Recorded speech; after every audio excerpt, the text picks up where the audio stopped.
Shalom Bapak Ibu dan saudara-saudariku yang terkasih, berkah dalam dan selamat Paskah 2021 bagi kita semua dan seluruh keluarga kita dimanapun berada.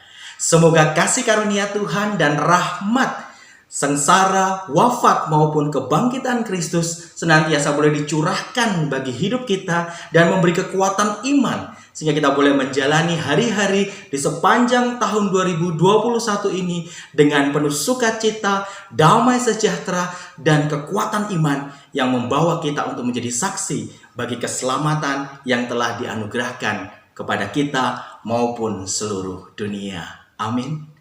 Salah satu pertanyaan refleksi yang paling dalam dan mendasar di masa Paskah ini adalah, apakah dampak terbesar dari kematian dan kebangkitan Yesus Kristus bagi diri kita secara pribadi? Apakah kematian dan kebangkitan Kristus itu berdampak secara luar biasa, berdampak dengan demikian signifikan bagi kehidupan kita? Maka pada kesempatan kali ini saya mau mengajak bersama-sama kita melihat sebuah kisah yang mungkin seringkali terlewatkan atau bahkan jarang sekali diungkapkan atau diceritakan di tengah-tengah kehidupan iman kita. Yaitu sebuah kisah dari Yohanes 19 ayat 31 sampai dengan 37. Di mana di sana diceritakan tentang lambung Yesus yang ditikam. Sebagaimana tertulis di ayat yang ke-34. Tetapi seorang dari antara prajurit itu menikam lambungnya dengan tombak dan segera mengalir keluar darah dan air. Bapak, Ibu, dan saudara-saudariku yang terkasih, apakah Anda mengetahui siapa prajurit ini? Siapakah orang yang menikam lambung Yesus ketika itu? Dalam sebuah tradisi dikenal bahwa prajurit ini bernama Longinus. Ternyata ia bukan hanya seorang prajurit, tetapi ia adalah seorang komandan dari sebuah pasukan. Komandan dari prajurit yang menjadi salah satu orang kepercayaan dari Pilatus, wali negeri Yudea di masa Yesus ketika itu. Dan komandan Longinus ini bersama dengan dua prajurit lainnya diperintahkan oleh Pilatus untuk mengawal dan melaksanakan penyaliban Yesus itu. Dan ketika di bawah kaki salib Yesus, di sana diceritakan bahwa Longinus ini akhirnya menikam lambung Yesus. Longinus ini adalah seseorang yang matanya juling, sehingga ia seringkali menjadi bahan olok-olokan bagi kawan-kawannya yang lain. Namun pada saat ia menikam lambung Yesus, dan di Injil tertulis keluarlah terpancar darah dan air, ternyata darah Yesus itu muncrat mengenai tubuhnya, termasuk juga menyembur mengenai matanya. Dan seketika itu pula matanya yang juling menjadi sembuh.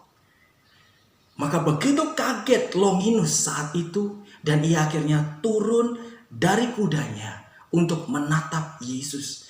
Dan di dalam Injil Lukas 23 ayat 44 sampai 49, kalau kita baca di ayat yang ke-46, di sana tertulis, lalu Yesus berseru dengan suara nyaring, "Ya Bapa, ke dalam tanganmu kuserahkan nyawaku." Dan sesudah berkata demikian, ia menyerahkan nyawanya. Ketika kepala pasukan melihat apa yang terjadi, ia memuliakan Allah, katanya, "Sungguh orang ini adalah orang benar." Kepala pasukan ini adalah Longinus itu, yang menikam lambung Yesus, yang matanya yang juling saat itu terkena semburan darah Yesus, dan seketika itu pula sembuh. Lalu Longinus ini turun dari kudanya, dan ketika gempa bumi terjadi di bukit Golgota itu, saat itulah Longinus berseru, "Sungguh orang ini adalah orang benar." Yang artinya secara tidak langsung ia memberikan sebuah kesaksian bahwa sungguh orang ini adalah anak Allah. Bapak, Ibu, dan saudara-saudariku yang terkasih, kemudian Komandan Longinus ini akhirnya bersama dengan 2 prajurit yang lainnya meninggalkan ketentaraannya, lalu bergabung dengan para rasul, dan akhirnya ia ditabiskan oleh para rasul untuk menjadi diakon.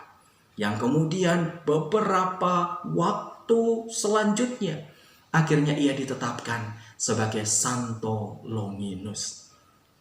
Sebuah kisah yang menarik, bukan dongeng, tetapi sungguh sebuah kenyataan yang ada di tengah-tengah kisah penyaliban, wafat, dan kebangkitan Kristus. Ternyata memberi satu dampak yang begitu besar bagi seorang komandan pasukan yang bernama Longinus. Sehingga akhirnya ia bertobat, kemudian ia menyerahkan dirinya kepada Allah, dan ia bergabung di dalam kumpulan para rasul. Bahkan ia kemudian ditabiskan menjadi diakon, dan ia kemudian menjadi saksi yang melayani di tengah-tengah umat perdana ketika itu. Dampak dari kematian dan kebangkitan Kristus telah mengubah hidup seorang Santo Longinus untuk kemudian menjadi saksi yang melayani Allah. Maka demikian pula dengan kita. Apakah kematian dan kebangkitan Kristus itu memberi dampak yang luar biasa dan besar bagi kita? Sebagaimana juga dialami oleh para rasul yang lain. Seorang Maria Magdalena yang menjadi saksi kebangkitan Kristus. Petrus, Yohanes, Yakobus, dan rasul-rasul lainnya. Ketika kemudian pada hari Pentakosta Roh Kudus turun atas mereka, dan mereka menerima kuasa, lalu menjadi saksi mulai dari Yerusalem, Yudea, Samaria, dan sampai ke ujung-ujung bumi. Sebagaimana kita ketahui seorang Saulus yang kemudian berubah menjadi seorang Paulus. Maka mari pada kesempatan Paskah yang indah dan luar biasa ini, kita mohon rahmat agar kematian dan kebangkitan Kristus itu memberi dampak yang besar, yang luar biasa bagi hidup kita. Mengapa? Sebagaimana yang dialami oleh Santo Longinus. Karena kematian dan kebangkitan Kristus itu telah memulihkanmu dan memulihkanku, menyembuhkanmu dan menyembuhkanku. Dan yang paling utama, telah menebus setiap dosa kita dan memberi karunia keselamatan itu. Sehingga kita menjadi orang-orang yang diselamatkan. Kita menjadi orang-orang yang menjadi pemenang. Maka mari, biarlah dampak kematian dan kebangkitan Kristus itu menggerakkan diri kita untuk mengalami sebuah pertobatan yang sejati.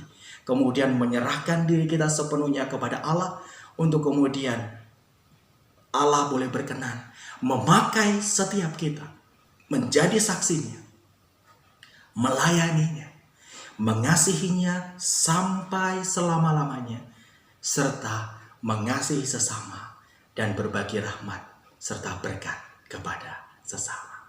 Amin. Tuhan memberkati.